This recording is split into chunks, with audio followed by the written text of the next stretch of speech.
എന്ത് രസാല്ലേ. ഈ നിറങ്ങൾ സെറ്റാക്കുന്ന വൈബ് ഒന്ന് വേറെ തന്നെയാണ്. പക്ഷേ ഫുഡ് ഐറ്റംസിൽ ചേർക്കുന്ന ഈ സിന്തറ്റിക് ഫുഡ് കളറില്ലേ, അത് നമുക്ക് യാതൊരു ഗുണവും ചെയ്യുന്നില്ല എന്ന് മാത്രമല്ല, അധികമായാൽ ആപത്തുമാണ്.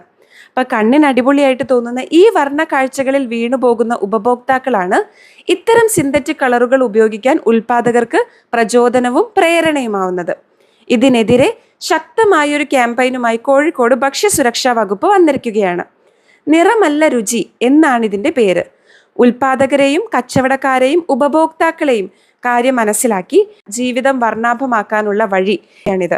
പിന്നെ അനുവദനീയമല്ലാത്ത സിന്തറ്റിക് കളറുകൾ ഭക്ഷ്യവസ്തുക്കളിൽ ചേർത്താൽ 3 മാസം വരെ തടവും 3 ലക്ഷം രൂപ വരെ പിഴയും ശിക്ഷയാണ്. എന്നാൽ പിന്നെ ഈ സിന്തറ്റിക് ഫുഡ് കളറുകൾ നിരോധിച്ചാൽ പോരേന്നാണെങ്കിൽ, അത് നിരോധിക്കാത്തതിന് കാരണം ഒരു വീഡിയോ ആയി ചെയ്യണമെങ്കിൽ കമൻറ്റിലൂടെ അറിയിക്കൂ.